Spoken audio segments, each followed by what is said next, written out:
I like to think of the E7 as like Waymo on steroids. Like think of an armor protected car that drives itself. You know you're secure. You're going to get a lot of those extras. Welcome to Demystifying Microsoft, a podcast by the Sourcepass Center of Excellence for Microsoft. We believe Microsoft shouldn't be hard.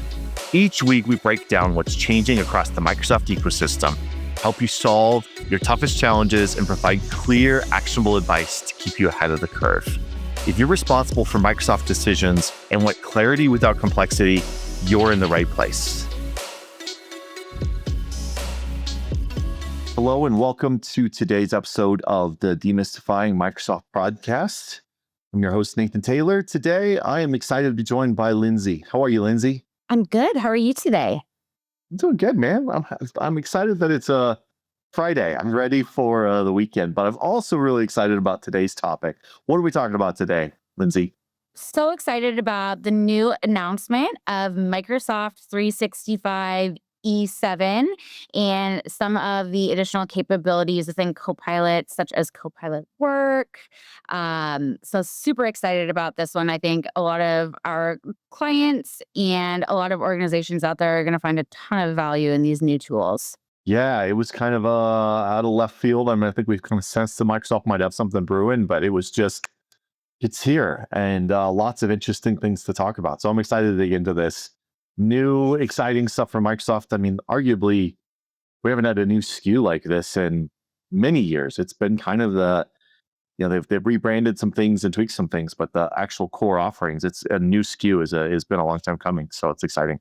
Well, first of all, why are they launching a new SKU right now? What do you think's going on in the market that's causing them to say, hey, this is the time, let's jump on this? What's the context here? Everyone's looking at so many different vendors and their AI capabilities. And I think for a while, no offense, Microsoft, but they haven't been recognized as a leader in this space. I think to start off with, I personally love Copilot, but it didn't resonate in the market as much as people thought it would. And so we're seeing companies like Anthropic and a lot of other companies come up with tools that are really great for productivity and security. And I think Microsoft has been working behind the scenes to put themselves as a leader in this space as well. What are your thoughts? I tend to agree. I mean, if this idea that all of a sudden AI agents are going to take over the world, we'll see how deep that goes. As people say, we're going to not be buying SaaS apps in a couple of years because we'll just have agents that do it all. I think the reality will be somewhere in the middle, but clearly people are investing in agents and AI, want to go deeper. But as they do that, governance, visibility, additional security concerns become really critical. And I think we'll talk more about some of the economics of what they're offering here, but it's definitely in response to just, hey, people are investing incredibly heavily in AI agents, AI tools, and people want more capability, especially from a technology perspective, to govern and secure that environment. So pretty exciting. Well, go ahead. Basically, I've heard Microsoft is calling E7 the frontier SKU. So the frontier transformation is actually what I've heard. So what exactly does that mean? When I think frontier, I'm thinking Oregon Trail, which I feel like it from a trailblazing perspective. But what does this new frontier from Microsoft mean? Your AI died of dysentery, huh? Yeah. So I think Frontiers, Microsoft loves branding as all companies do. And Frontier is a framework and a branding that they've consistently used for probably the last year for firms that are really embracing and jumping in with both feet into the AI world. And so it's kind of their term to say, hey, you're a firm that's really driving that next generation of technology in your business. And so it's the idea of these firms that are really interested in saying, we want to see how AI makes our employees more successful. We understand how to do security around AI, use AI for security, all these things. So Frontier is just a branding they use for those companies that are really leading that edge. And then that actually turns into technical details in the platform. If you're running Copilot for Microsoft 365, in your admin center, you can actually turn on Frontier features. And so these are additional features that are maybe, for lack of a better term, a little more cutting edge. in the platform. And, as a corporation, we tend to be, sometimes corporations are careful about what they have their end users using. Well, in the Frontier firm settings, some of them are org-wide, but you also can turn on some of the settings in Copilot for just some of your users who are more on the cutting edge. And it's things like, hey, Copilot has traditionally been primarily doing its work based on ChatGPT and OpenAI's models. But there is the ability to turn on Grok and Anthropic models. Well, that's a Frontier feature. There's other features of more advanced AI things that are maybe more cutting edge that also you can turn on. So that Frontier just means on the bleeding edge, really bleeding's the wrong word, but on the cutting edge of just really innovating in the AI space. E7, it's a big SKU. It's got all this stuff. What is it? That's the really real question, right? And I think the easiest way in my mind is really to break it down into 4 things. We've covered E5 in the past, and we'll probably do another episode on E5, but E5 has been the Microsoft Hero SKU for a long time. It was the SKU if you wanted all the bells and whistles. But what it really is, it's that Microsoft 365 E3 productivity and security stack with the E5 security and the E5 compliance and a few other things like Power BI Pro and Teams Voice and some extra reporting and Security Copilot. So it's kind of the Cadillac of Microsoft security and productivity SKUs. It covers everything from compliance to phone systems. It's almost everything you need. There's not a lot you can even bolt on to E5. So a lot of our more advanced customers who are going really deep on the Microsoft stack end up seeing the value in E5. E7 takes Go ahead. It's funny you brought up like the Cadillac, because I like to think of Microsoft licensing in terms of analogies. And so, our M365 E3 SKU could be our, 2001 Ford Expedition. It's a car that gets you from point A to point B. But M365 E5 is where you're looking at your Mercedes GLE that has, lane assist, all the warnings. It's your luxury SUV that has those protective capabilities. But I like to think of the E7 as like Waymo on steroids. Like, think of an armor protected car that drives itself. Yeah. You're secure. You're going to get a lot of those extras. So I'm not a technical expert by any means. So sometimes these analogies tend to resonate a little bit better with myself and our sales motions. So you can really grasp how great this truly is and all the benefits it can provide. Absolutely. And for context, E5 is around $60 a user per month. There's variables there on your commitment term and discounting and et cetera, et cetera. And, the price is going up again and it's going up in June or July timeframe. So there's variables there. But for purpose of our argument today, it's around $60. E7 takes that E5 and then it bolts on 3 key variables. So the first one is Entra Suite, which is a newer suite from Microsoft. It's a newer suite of capabilities. And they're mostly around security. Entra is Microsoft identity protection and identity management platform. Entra Suite has a number of interesting things. It has what's called SASE capabilities with global secure access and private access. This allows you to have an always-on VPN from your endpoints that can get you into, maybe you've got a legacy line of business app that's in a data center you don't want exposed to the web.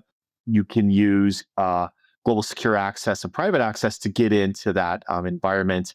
Global secure access also has a lot of really cool controls around, hey, I can really lock down my environment to devices that are not only secure, but are coming in over that secure VPN connection. It also includes some additional identity protections, identity capabilities, and we'll get into that more as we go. But a really neat suite. It's a newer suite. It's got some newer capabilities, but a lot of people really are seeing the value in that. And what we're going to find out today is that we're also going to talk about competitive landscape where you've got your Microsoft SKU, but a lot of these enterprises and these larger businesses are going, well, I'm using Microsoft 365 E3, and I'm buying the EDR from this vendor, and I'm buying a SOC SIM for those guys. I've got this vendor's SASE product. I've got Okta for identity management, and I got this other product over here. And what Microsoft's also doing with this E7 is positioning a product that says, I got it covered for a low price. E7 is not a cheap license, but when you start comparing it to taking your E3 and bolting on all your third parties, it starts to make a lot of sense. And this identity and SASE and identity protection layer that's in the Entra Suite is a great value for companies. And as they get into AI, they want to control access to that data more and more. And this really opens that door. You also get the full Copilot for 365 license, which is around a $30 value. So when we're talking about licensing, that E5 is around 60. I think the Entra Suite's around $12, if I remember correctly. And the Copilot for Microsoft 365 is around $30 a month. So we're already up to $102-ish a month in capability in this license. Copilot for 365, we talked about this quite a bit on previous calls, but it's Copilot embedded in all your workflows, Teams, Outlook, SharePoint, OneDrive, Excel, Word. A lot of people are really using it for writing emails or researching things or running agents. It's got the whole Copilot Studio built in. So a lot of capability there. And then the final piece, so we've got E5, we've got Entra Suite, we've got Copilot for 365, and then we add Agent 365. What is Agent 365, Lindsay? What do you think about that product? So I'm intrigued. If you're working at a company and you hire a new employee, you give them tools to be successful. And part one of that is you're giving them context. So you're giving them knowledge and data and information about how things work, but you're also giving them controls. So those are policies and guidelines. And what I really like about Agent 365 is it does the same thing that you're giving those employees, and it's doing that on the agent level. I think it's just super important to note, a lot of people ask us, well, can an agent do X, Y, and Z? And the answer is yes.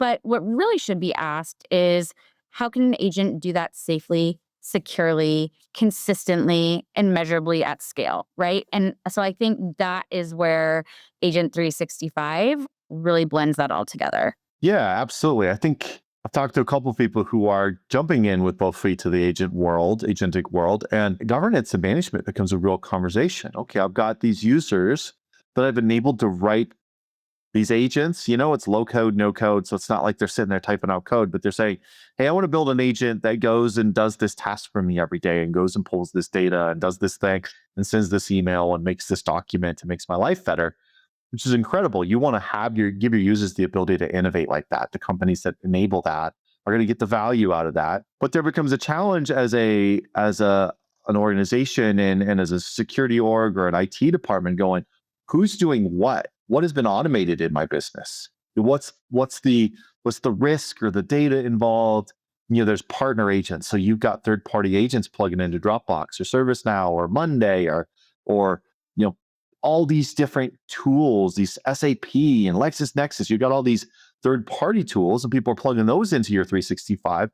And you as an IT department can't understand where it begins and ends. And that can be a real danger, where we used to say, I know I have these 4 APIs and I've put out these 5 keys to those 4 APIs, right? I know what's happening. I've controlled the permissions. We've now kind of proliferated access to data and access to automation, and we're putting that in the hands of users. And you don't want to slow down that innovation, but you want to be able to get that 30,000-foot view of what's happening in my org. And Agent 365 is really built to be that. It's that governance layer that says, I'll show you all the things happening. Maybe we can manage agents. Maybe we can see, what if you have an out-of-date agent? So need to make sure that nobody's using an older version of the agent that has a known bug. Agent 365 is really the layer that Microsoft's building to give really clear visibility across all of those things. It's about $15 a month. So we're talking, now we're up to $117, $120 worth of capabilities in the Microsoft stack. And Microsoft's selling Copilot, or Microsoft 365 V7 for $99 list price. So a lot of value in that tool, especially when you start talking about what are people spending on their SASE tool, and there's a couple agentic management tools out there, but none of them are cheap, and they're another product and platform to manage. So there's also a lot of value in getting it all covered in one environment, one set of tools. And speaking of Agent 365, how does Copilot Cowork fit into this? It's a great question. Copilot Cowork, to be clear, does not require E7. My understanding is Copilot for Cowork is going to come as part of Copilot for Microsoft 365. So it looks like it's going to be part of the premium Copilot license we've been selling. It's $20 for small business, $30 for enterprise. Product we've been selling a lot of and people are excited about and I use every day. That Microsoft 365 Copilot is adding the Copilot co-work capability. And it's clearly, even from the launch data, this is a corporate version of Anthropic's co-work product, Claude Co-work. And I'm one of the people, when I saw it, I was like, yes, because I'm watching all my friends in the world playing with these cool tools like Claude Co-work. And our corporate team is very serious about security. So we have very specific rules about what we're allowed to use. And I can install Claude Co-work. And I think that's a great choice because every tool, like these tools that people are coming out with, there's a big one that's really popular called OpenClaw. Put it on your computer, you plug it into your bank account and your email address and all your files and your text messaging, and it can run your life for you. And that's scary, right? There's a lot of things being opened up there. And corporate IT is going, we can't do that because OpenClaw is this open source project that's incredibly powerful, but like has no governance. Anthropic and Claude, well, do you trust their security? Is it integrated with the rest of your stack? So what Microsoft did was they said, hey, we're going to take that amazing product that Claude has built and we're going to bring it into the Microsoft ecosystem. So you get the power of Claude Co-work with Microsoft's enterprise data protection, all their controls. You make sure all the data that goes into Claude Co-work stays inside of the data boundary of your Microsoft 365 tenant. So it's a really safe and secure way to use these advanced AI features. Now, what is Co-work? Think of it as kind of a digital assistant. And I'm really going to fumble through this because it's a really interesting little space. But the idea is that it's going to connect with your work environment and add layers of intelligence and automation to what you're getting out of your environment. It ties into Microsoft's Work IQ. And Work IQ is Microsoft's data layer where they're trying to keep track of who you are as an employee, who you talk with, what kinds of things you're doing, what are your skills and tool sets, what applications do you have, who do you work with, what sort of data are you working with? And they make it so that then the AI can kind of plug into that data. And so Claude Co-work can do things like take a look at your calendar and you can say, man, my calendar's too busy next week. Can you help? Yeah, I take a look at this. You often don't attend this meeting. Do you want me to cancel it for you? Do those sorts of things. Let me block some work time. You say you really want blocked work time, but you don't have focus time blocked. Let me make sure that happens the next few weeks. It's the idea of bringing kind of that AI digital assistant into your environment, but it's capable of interacting with your Word, with your Excel. And so there's a lot of really interesting things that are going to be coming of that. And it's kind of a learning curve. I don't know if you feel this way, Lindsay, but I'm really excited. And I also feel like I have so much to learn on these fronts. Absolutely. I mean, from an end user perspective, I am excited because it sounds like, these new capabilities are transitioning from having AI assist with like writing emails or scheduling to actually doing work itself. Which again is a little scary, but I think Microsoft's doing a great job of making sure that there are parameters and reins on everything so this can be done safely and securely. Absolutely. I think it's a conversation people need to start thinking through. I've had a lot of conversations with people who go, well, I'm not sure I trust Microsoft and their AI. It's going to have access to my data. That concerns me. And my conversation has always been, Microsoft has all your data already in your tenant generally, right? Most people have their data in SharePoint, OneDrive, Teams. It's already there. It's in Azure, right? Like it's already mostly been in Microsoft stuff they're a 50-year-old company. We've been entrusting with them with most of our data for 50 years. And yeah, they're adding AI, but they've done a pretty good job of privacy and data sovereignty stuff over the years. They can be accused of a lot of things, but I think they've generally not failed in that area. Do you trust, 3-year-old Anthropic or 4-year-old OpenAI or however long they've been around, these companies that are just innovating incredibly fast, but they don't have those years of like effort into like, hey, we're building security first, privacy first products that's built into the construct that already exists. And so to me, I would have a lot more concern about, well, are you sure you trust your corporate data to OpenAI or Claude? Do you have controls around that? Okay, you got Claude Co-work deployed in your company. Well, what things is it allowed to connect with, and do you have visibility into it? With E7, I've got Agent 365 that's going to show me where people are using Claude Cowork and what they're plugging into it. Right? That's some visibility that I think a lot of the platforms are going to be missing. So Microsoft has a pretty compelling end story they're writing here with this announcement last week. And the timing, I think, is interesting. We're going to put in the governance at the same time as we're releasing the cool features. So Yes. And one thing I appreciated when I first read Microsoft's announcement was recognizing that developing AI creates more AI security issues than we've ever seen, right? So there are going to be security needs in the future that we've never had to deal with before. And Microsoft is on top of it. It was part of their announcement. So they recognize that. And I can't say that I've really seen that with any other vendors or models announcing something similar. yeah, I agree. And I think that security issues are going to become subtle too. Like we've traditionally thought of like, oh, security, somebody's hacking me. Like, well, those exist, of course, and we need to be vigilant against those and have our security tightened up. But AI changes the equation, right? It's like, okay, well, used to be it was worried about somebody getting in. Now it's your AI model has access to more data than you imagined. Like, and we lost containment on our data, or like there's a whole conversation of like e-discovery and compliance. Okay, somebody sues you and says, "Hey, you're Anthropic. Somebody did something with Anthropic. You got to show me where they discriminated against me because they used Anthropic." Well, does Anthropic have the e-discovery capabilities in there and the data bill go pull back the history of what your employees did?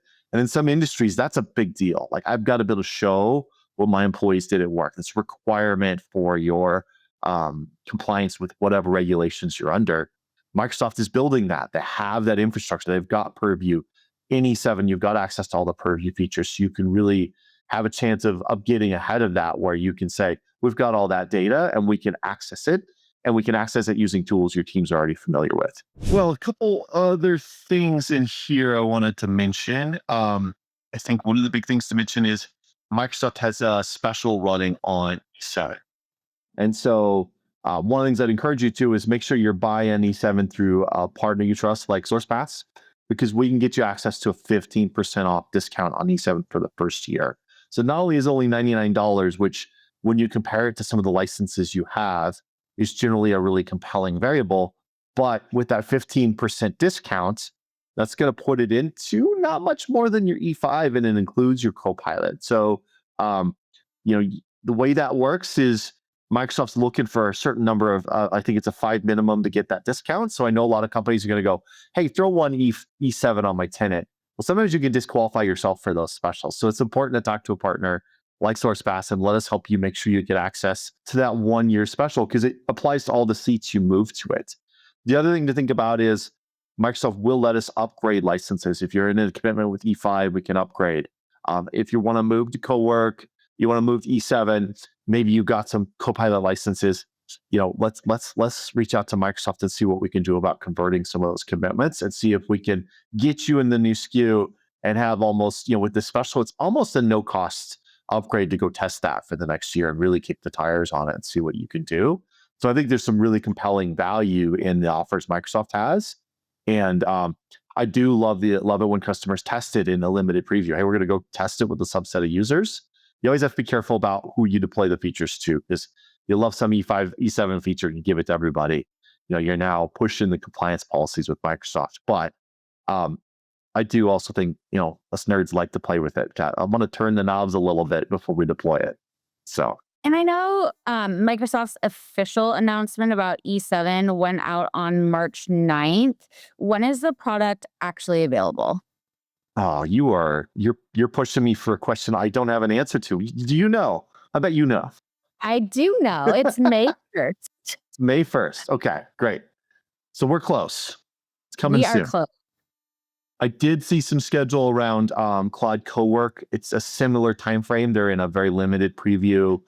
You could ask to be joined to the preview, but Cowork's not broadly available. If you want to start playing with Cowork and you want to get into that preview, you want to be on the front side of that, there's a process Microsoft has published for becoming a Frontier firm. And they got a process where you go enable certain features in your tenants, and then you start showing up in their system as a Frontier customer, and you're going to get those access to those features earlier. You have to have a bunch of the Frontier features turned on before co-work will be enabled for your tenant. I think that timing of May 1st is going to line up really well with a lot of the other capabilities. Well, super exciting. I'm really curious to see what people do with some of this. It's going to be really cool to see people using more of these features. These projects are fun, man. Global secure access is such a cool tool to play with, turning all those Entra Suite zero trust capabilities, governing that employee life cycle, that sort of thing. That kind of stuff, I get excited as a nerd about that stuff. I'm looking forward to seeing what Microsoft puts into Agent 365. It's a brand new product. Was announced at Ignite in November. And so it's just fun to see these new products, and it'll be fun to see all the features Microsoft starts just bringing in over the next few months as it launches. Well, Lindsay, thanks for jumping in and nerding out on some E7 goodness, and looking forward to playing with Claude Copilot Co-work. And we'll have some further conversations as we get more information, as we get to play with it some more. We'll be able to share some of that. We're working hard to get ourselves into that preview. So we should have some hands-on experience here shortly. And it's always fun to nerd out about Microsoft stuff with you, Lindsay. So thanks for joining me today. Well, thanks for having me. I appreciate it. Awesome. Well, thanks for joining us on the Demystifying Microsoft podcast. We appreciate you joining, and we hope to talk to you in the next one. Thanks. Thanks. Thank you for joining us on Demystifying Microsoft, brought to you by the Sourcepass Center of Excellence for Microsoft. If you enjoyed this episode, please like and subscribe on Apple Podcasts, Spotify, YouTube, or wherever you listen so you don't miss an episode. If you would like to talk to one of our Microsoft problem solvers, click on the link in the episode description or contact our team at sourcepassmcoe.com. Thank you.